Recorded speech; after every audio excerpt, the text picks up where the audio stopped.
Hello friends, कैसे हो सब लोग। आई hope everyone is staying home, staying safe. Okay, I am Professor Rishi Chheda, and in this particular video we are going to cover certain important aspects regarding risk under portfolio management. So I hope you enjoy this video.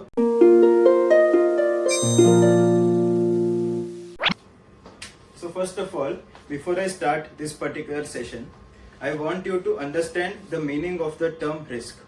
ठीक है, so risk को कैसे define करते हैं? Risk is nothing but variability in the returns which are expected by an investor. Variability in the returns which are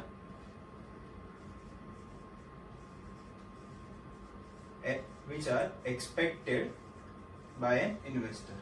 So हम जब भी कोई भी particular security में invest करते हैं, ठीक है, so there is a particular amount of return that we are expecting before investing in any particular security. ठीक है, so what is your expectation? For example मैं बात करूँ, if I want to invest in a stock of Reliance, ठीक है, मुझे Reliance का share खरीदने का है. If I want to purchase a share of Reliance, I am going to expect a particular amount of return if I invest in that particular share. Now obviously my expectation is going to be more than what I get as a return in terms of FD. For example मुझे FD में 7% मिल रहा है. You already know, because मुझे रिलायंस के stock में invest करना है. I am going to bear a certain amount of risk, and वो रिस्क बेयर करने के लिए I want adequate amount of return. So if before investing in stock of Reliance I am expecting an expected return of 16%, for example 16%. So risk का मतलब क्या है? The meaning of the term risk is the variability. Variability मतलब ये मेरा जो expected return है of 16%, ये कितने हद तक वेरी हो सकते हैं. वेरी हो सकते हैं इन द सेंस कितने हद तक डिविएट हो सकते हैं. So what is the fluctuation, और what I can say is what is the deviation from the expected return before investing in this stock. ठीक है, so any security, if I want to evaluate any security, I am just going to evaluate the two primary elements or the two primary parameters of any security, and which are nothing but return and risk. ठीक है, so ये चीज तुम लोग को पता है कि सिर्फ adequate returns दे रहा है वही सही बात नहीं है. वो returns के साथ साथ मुझे कितना risk bear करना पड़ रहा है, that is also important. ठीक है, so तुम लोग अगर कोई particular small cap security में invest करने जा रहे हो, so you already know कि this is going to be a very risky security, but at the same time if you want to earn higher returns, तुम लोग को पता है कि कम रिस्क लेके तुम लोग ज्यादा रिटर्न्स की एक्सपेक्टेशन नहीं रख सकोगे. If you want to earn higher returns, you will have to take much higher amount of risk. ठीक है, वरना तो सब लोग को ही उतना रिटर्न चाहिए होता. ठीक है, so if you are ready to bear so much risk, then you can earn so much return. So जो there are the three types of investors, three attitudes, I can say there are three attitudes in terms of risk for a particular investor. First होता है जो risk averse होता है. So what is a risk averse investor? Risk averse investor is not someone who is not willing to take risks. ये बहुत ही बड़ा misconception है जो लोगों को लगता है कि रिस्क एवर्स इन्वेस्टर जो होता है, he is avoiding risks. He is not avoiding risks. He is ready to take risks provided he is adequately compensated for such risks. ठीक है, बट मतलब वो रिस्क के मामले में बहुत कंजूस है. मतलब उसको 1% भी अगर एडिशनल रिस्क लेना है ना, so he is going to expect a much higher return than other investors would expect. Second होता है रिस्क, उसका ऑपोजिट, रिस्क सीकर. मतलब उसको जहां जाओ उसको रिस्क चाहिए होता है. So he is nothing but a risk seeker. He is seeking risk wherever he goes. He is seeking risk for earning a higher upward potential returns, and he is ready कि कितना भी risk, अगर मेरा पूरा का पूरा capital भी इरोड हो जाए ना तो भी मुझे चलेगा, मुझे फर्क नहीं पड़ेगा. So I am ready to take more and more risk.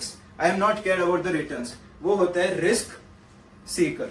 ठीक है, सो एक हमने किया, that is risk averse investor, जो रिस्क से भाग नहीं रहे लेकिन वो कंजूस है. मतलब he is ready to take risks provided he is adequately compensated for the risks.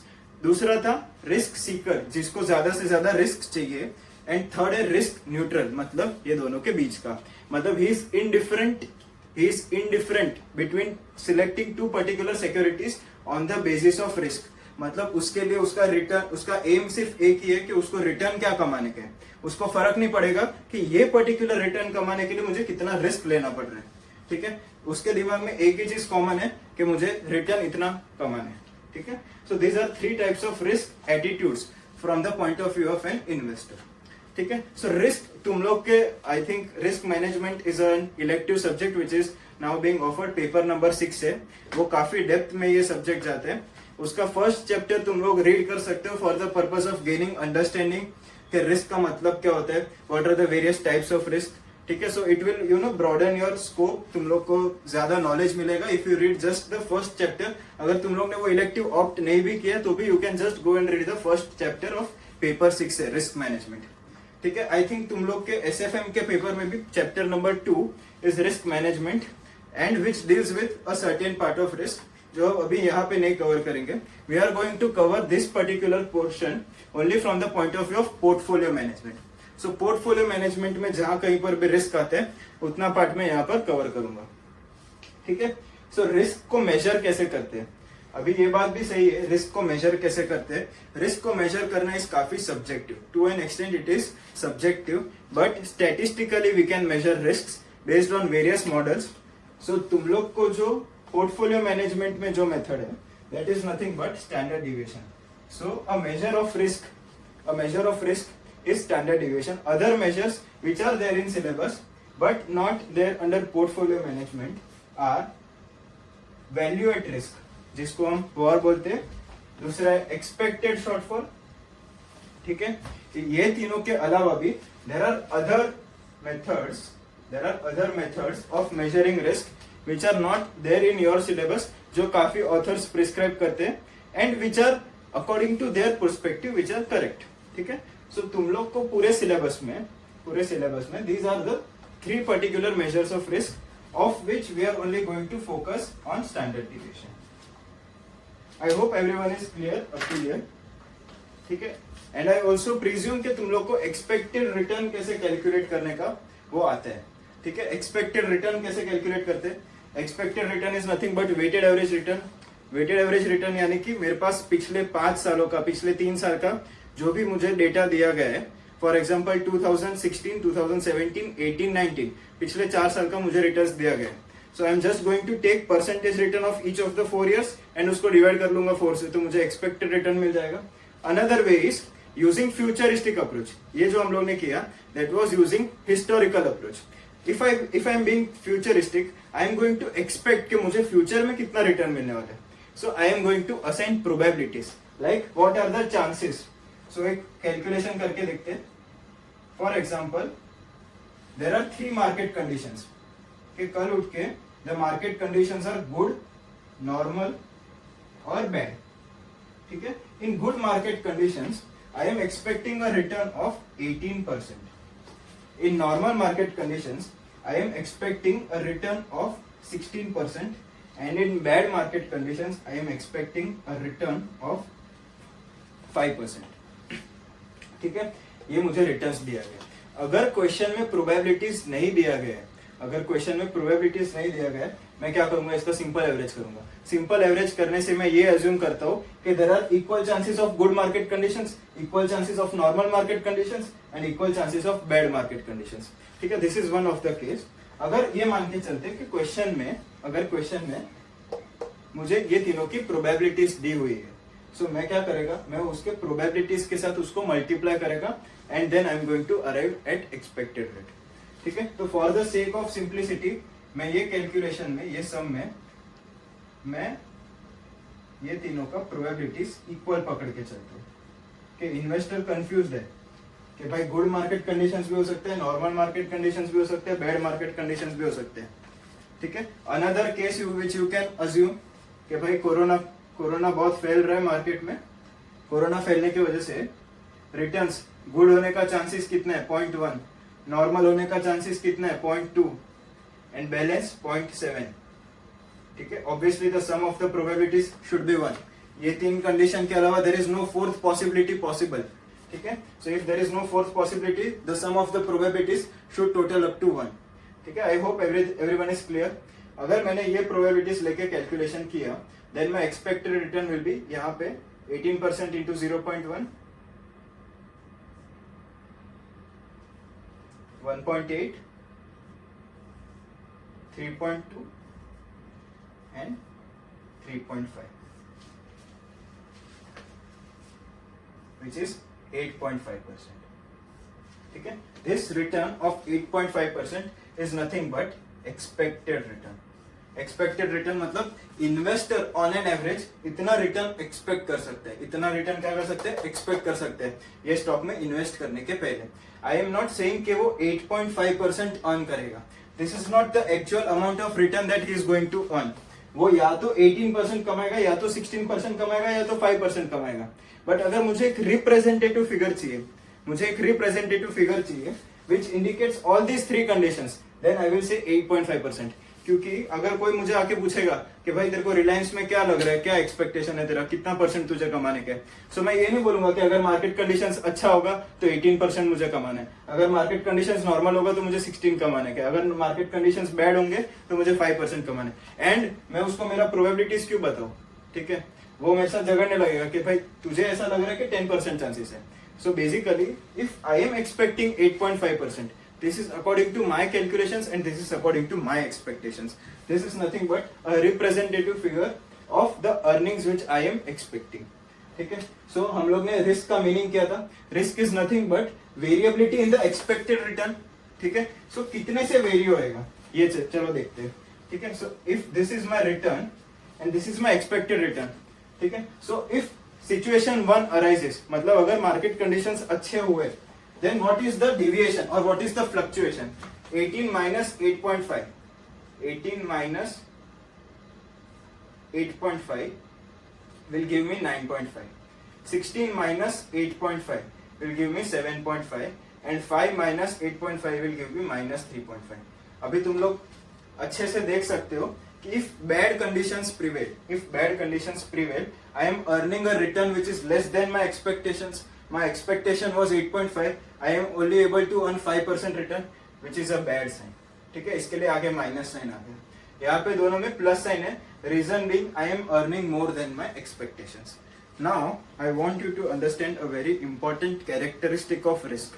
ठीक है. रिस्क का एक बहुत ही बड़ा कैरेक्टरिस्टिक होता है and which is called uncertainty.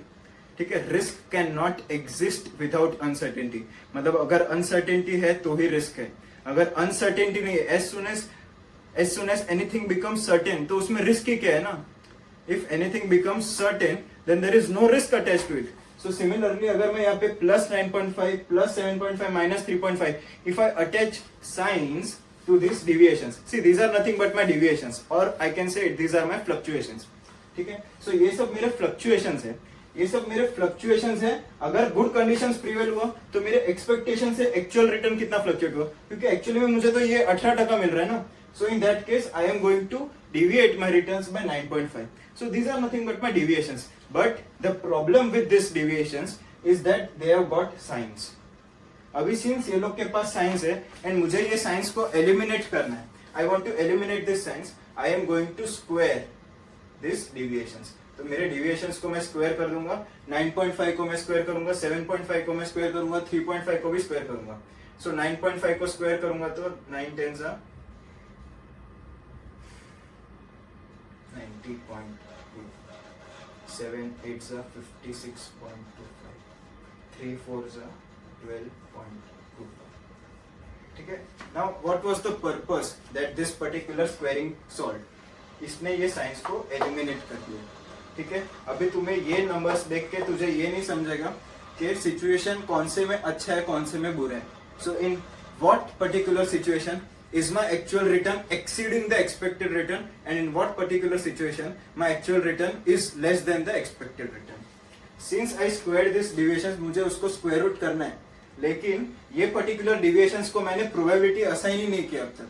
So first task that I am going to do is I am going to assign these probabilities to these deviations. So 90.25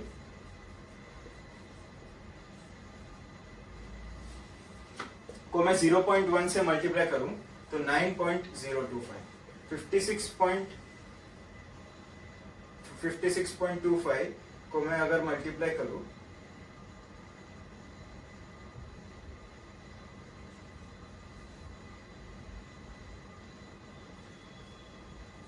one 11.25, 12.25 into 70%.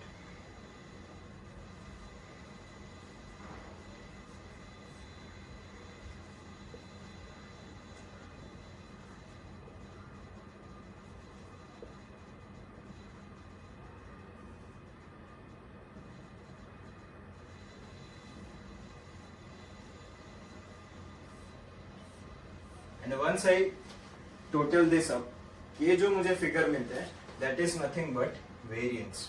ठीक है, अभी ये वेरिएंस क्या इंडिकेट करता है, यहाँ पे स्क्वायर क्यों है, क्योंकि ये जो आंसर मुझे मिला that is nothing but in the form of square, summation p of r minus r bar square.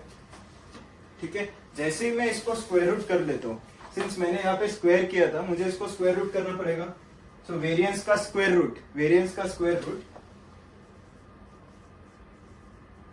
will give me my standard deviation। ठीक है, so this is the formula for standard deviation. तुम लोग को यहाँ पे logic याद रखना है, you don't need to by heart the steps. तुम लोग को एक चीज समझना है कि standard deviation is nothing but, मैंने क्या किया, मेरे डिविएशंस जो थे, मेरे डिविएशंस को मैंने स्टैंडर्डाइज किया। I standardise my deviations, and deviations ही मेरे लिए इंपॉर्टेंट थे। व्हाई? बिकॉज रिस्क का मतलब क्या है, रिस्क का मतलब इज फ्लक्चुएशन, एंड रिस्क का मतलब ही डिविएशन है। सो मेरा पर्पस ही ये था कि I wanted to standardize my deviations, and जैसे ही मैंने मेरे डिविएशंस को स्टैंडर्डाइज किया, ये जो फिगर आता है that is standard deviation, and that is an absolute figure. अभी ये फिगर में ना आगे प्लस साइन है ना आगे माइनस साइन है।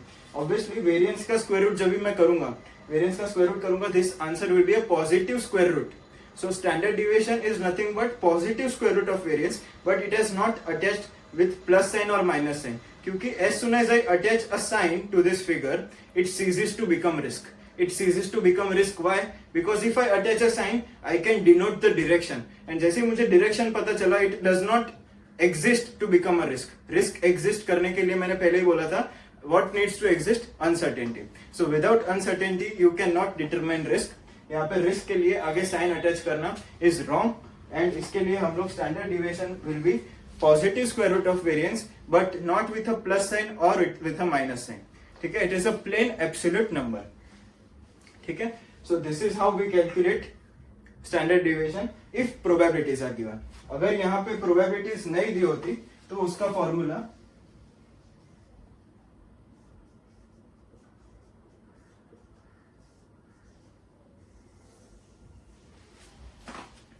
ठीक है, the formula for standard deviation if probabilities would not have been given, then हम लोग उसको सिंपल एवरेज कर लेते थे, यानी 3 मार्केट कंडीशन है तो डिवाइड बाय 3 करो। ठीक है, सो जैसे ही हम लोग रिटर्न्स कैलकुलेट करते हैं, एक्सपेक्टेड रिटर्न कैसे कैलकुलेट करते हैं, वैसे ही हमें डिविएशंस को भी स्टैंडर्डाइज करना है, डिविएशंस को भी कैलकुलेट करना है, and this is a measure of risk of any particular security. If you have any questions regarding this particular portion of the chapter, you can post it on the comment box या फिर comment section में you can ask me the questions. I will try to respond it within 24 hours. Okay, thank you. Thanks a lot.